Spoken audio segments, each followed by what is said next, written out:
Instead, he felt pressured by Jay and others to live up to the persona he had cultivated in his music. Yes, it was true that Prodigy's mother ran a ballet studio and that he used to take classes there. What was so embarrassing about that? He had a mother who raised him in the arts. He was cultured. And Jay-Z was part of that community, the Dr. York community, you know what I mean? And he had learned all that information that York was putting out, for lack of a better term. He's chosen a side, you know what I mean? And the side that he chose is money, power, and, you know, he doesn't really care to spread any type of information that might help save somebody's soul. You know what I'm saying?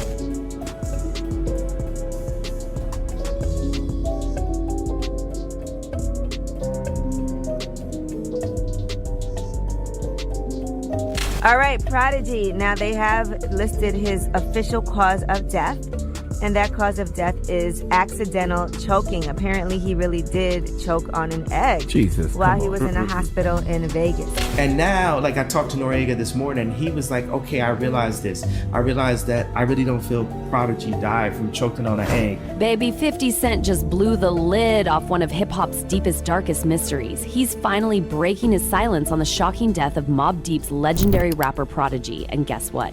50 says Prodigy did not choke on an egg, like the official story tried to claim. Oh no, honey. 50's throwing major shade at the official narrative, hinting that there's way more to this story. And word on the street is, he's cooking up a documentary that could shake the whole industry. Because see, Prodigy wasn't just a rapper, he was a truth teller. Before his tragic death, he penned an explosive open letter accusing Jay-Z of being tied to the Illuminati and selling his soul. He was even working on a musical exposing just how deep elite control ran in the music biz. But tragically, before he could drop that bombshell, Prodigy died under bizarre circumstances. While Jay-Z mocked Prodigy's artistic side, it was 50 who always lifted him up, telling him to ditch gangsta rap and focus on spreading the truth. Now, the million-dollar question is, what exactly did 50 reveal about Prodigy's death? Why is he speaking out now? And could he really be ready to expose secrets that Jay-Z and other heavyweights would do anything to keep buried? Let's dive into this mess. Jay-Z ain't had to say when it was on, and he was getting dissed.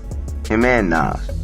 Mobb Deep and Biggie were the only ones from New York active in that situation. So Jay-Z is for making that quote in his lyrics. Yeah. So lately, the rumors are swirling like crazy. 50 is allegedly planning to tell all about Prodigy's death.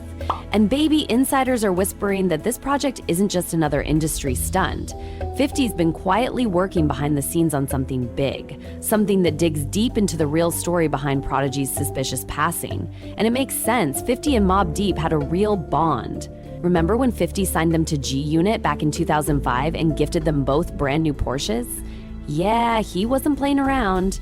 He believed in them. And since we had knocked out so much music before even inking the deal, he wanted people to see us with the cars and know we were signing a G-Unit.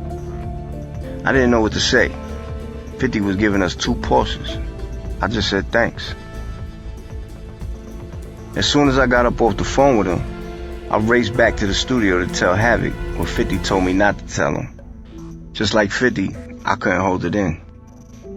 Hav was hype.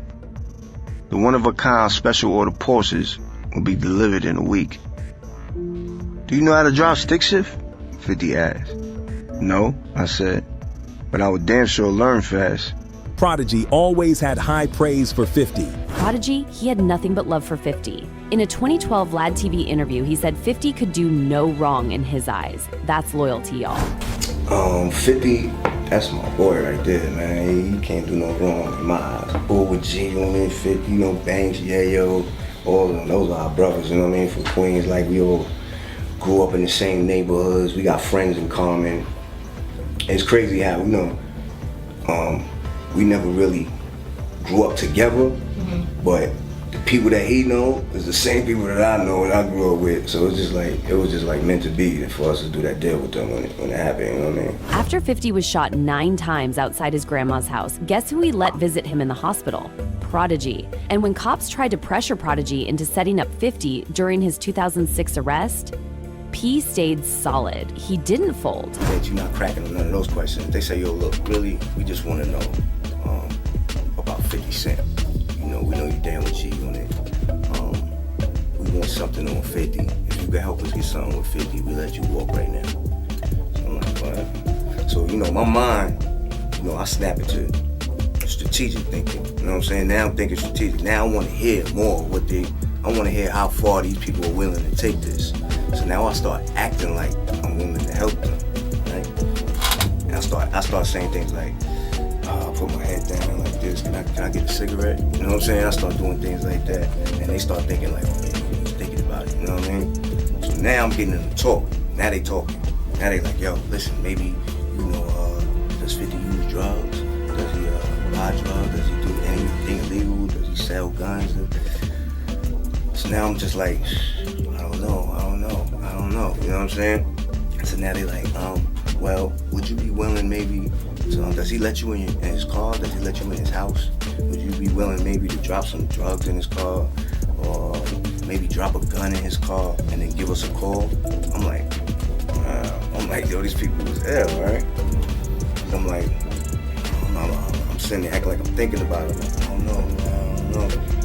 Can I get another cigarette? You know what I'm saying? So I'm playing it like that, right? I'm being strategic, right? Because I'm a smart nigga, you know what I'm saying? So they just yapping away. And I'm seeing they really want to set this dude up. They have no reason. They can't, they want to do it because 50 don't do nothing. He's strictly business. He don't around, you know what I'm saying? And they mad at that. They want to bring this man down because he's successful, has money, and they never can't get no case on him. So at the end of the little 30, 40 minute interrogation, I basically told them, listen, man, you're gonna charge me, you're gonna hit me with time, I'll serve my time. I'm not snitch on nobody, I'm not set people up. You know what I mean? I do my time like a man. I'm not a rat. You know what I'm saying? Once they see that, they like, take his ass back to the set. You know what I mean? Every hour, they would send a new group of detectives to question me. Like, they was probably in the back room like, well, let me try, I can get you crack. No, let me try. All right, you try once, let me try now. You know what I mean? So they all trying to take their little turns to see which one of them could get me to work with them. The last one was the ATF. You know what I mean? The ATF came, pulled me out my cell, brought me upstairs in the precinct to a conference room this time at a round table. All of them had their ATF jackets on with the yellow, writing on the iron on ATF in the back. They had their badges around their neck. And I'm talking about senior officers, senior, whatever you call them, agents, with gray hair. You could tell they were high up, you know what I mean? And you could tell somebody called these dudes and they came from their houses to come down to do this. So, they tried, you know what I mean? They was asking me to do the same thing. Put something in the car, could you, maybe we could set up a buying bus where he buy some drugs off of you, maybe. I'm just like, wow, these dudes was going hard for this. Like, they really don't like this nigga, right? So ultimately, I ain't do nothing. Of course, I ain't work with them or whatever. I'm like, fuck y'all, I'll do my time. That bond was real. When Prodigy died in 2017, 50 showed up, gave a powerful speech at his funeral, and later posted, "I never spoke at a wake or funeral before, but I felt I had to. Rest in peace, Prodigy, God bless." And in his memoir, 50 praised Prodigy's sharp mind and how his mother raised him to embrace art and intellect. But here's where the tea gets scalding. 50 claimed Jay-Z baited Prodigy into staying stuck in gangster rap while secretly mocking his intelligence. I felt Prodigy should have embraced his background more. It's what made him special and would have allowed him to create more significant art. I felt like Prodigy's arts background made him more prepared as a performer than the rest of us. He was a force in the studio, always coming up with new hooks and concepts. I even remember going to his house one day and noticing several movie scripts laying around. "Man, when did you learn how to write scripts?" I asked him. "Oh, I read some book that showed me how to do it," he answered casually. "I've been writing them ever since." That's the kind of ability he possessed. He could pick up a book, digest it, and then start churning out scripts like it was nothing. Most rappers struggle to write 12 bars, let alone a movie. They just didn't have the same artistic tradition to draw from. Instead, he felt pressured by Jay and others to live up to the persona he had cultivated in his music. Yes, it was true that Prodigy's mother ran a ballet studio, and that he used to take classes there. What was so embarrassing about that? He had a mother who raised him in the arts. He was cultured. And when you remember all the shots Prodigy fired at Jay, accusing him of Illuminati ties, it starts making sense why Jay might have worked overtime to undermine him. The beef went back to 1998 when Jay dropped Money Cash Hoes and disrespected New York while backing Snoop Dogg. That didn't sit right with Prodigy, or most of the East Coast. The interview I did and the source came out. I picked up a copy in the Chicago airport when we landed. The source put me on the cover, my first magazine cover as a solo artist. In the interview, the writer, Shaheem Reed, asked about my problem with Jay-Z, referencing an online interview in which they asked if I like Jay-Z. No, he's a boy. He talking and don't live it, I said. I elaborated for the source.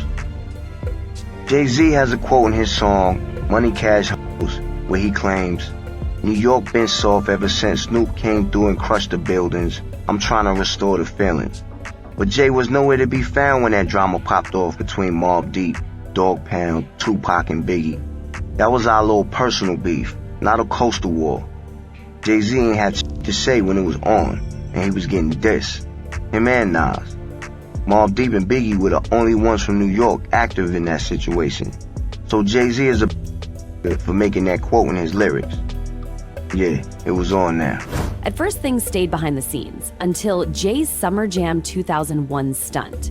He humiliated Prodigy by flashing childhood dance class pics on the Jumbotron and dropped an unfinished takeover dip. Ooh. And he even brought out Michael Jackson to flex.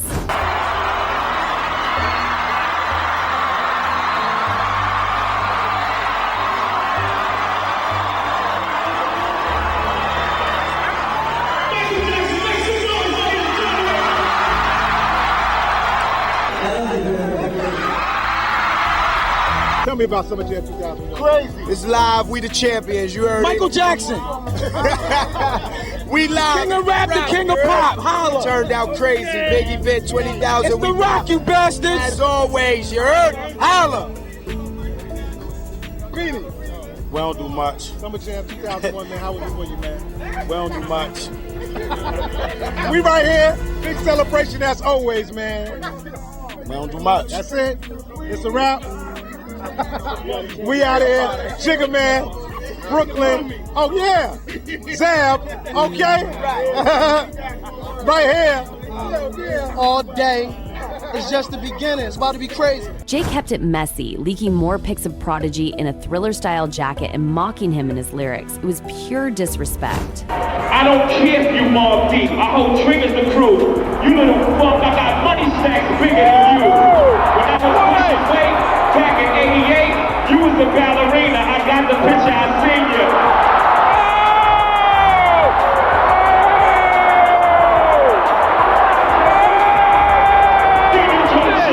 Switching the meter. Well, we don't believe you. You need more people. Rockefeller, students of the game, we passed the class so nobody can read you dudes like we do. Don't let them gas you like jiggle your ass and won't get at you. Trust me on this one, I'll attack you. Mind from spirit, body from soul. You have to hold a man, put your body in the hole. No, you not on my level, get your brakes sweet. I sold what your whole album sold in my first week.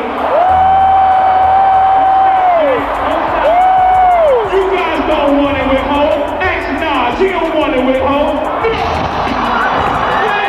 But Prodigy wasn't here for it. Word on the street is he stayed strapped and was ready for whatever. Allegedly, after Summer Jam, Jay skipped major events to avoid him. And Prodigy, he admitted he almost confronted Jay at Diddy's restaurant, but let it slide, barely. Jay tried to squash it with a handshake, but Prodigy later admitted he sized him up and knew it could have gone left real quick.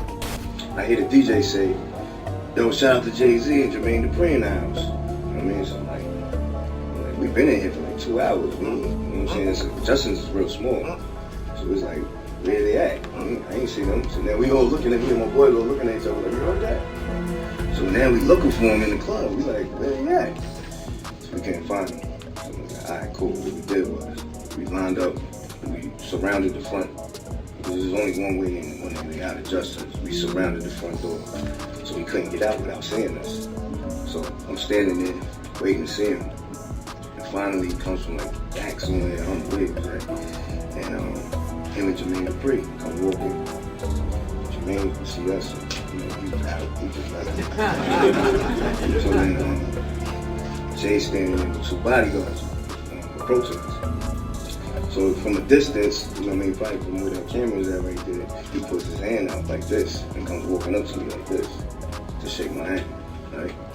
So I'm looking at him like, this dude, like I could just really just treat him like a rag doll right now, like for real. So whatever, I shook his hand. What's up, man? He's like, yo, listen, there ain't no beef. You know, it's just music. Let's just keep it just music. You know, there's no no problem, son. I just wish you would've came and told me that, you know, how you felt to my face instead of putting it in the magazine. I'm like, all right, that's cool, you know what I mean? There ain't no beef, we can keep it just music. That's what's up, you know what I mean? And I thought about it real quick, because I'm thinking about, like, how I could just really overpower him right now. You know what I mean? With the security and all that. You know what I mean? And, because somebody was talking about shooting him. Yeah, I mean, to tell the truth, my man had a gun on him in the club. You know what I mean? And I told him not to. Don't You said we're just going to beat him up. Yeah, exactly. But it didn't end there. Prodigy kept digging deeper, writing an open letter from prison in 2007, calling out Jay for siding with evil, hiding the truth from the black community, and selling out for corporate acceptance.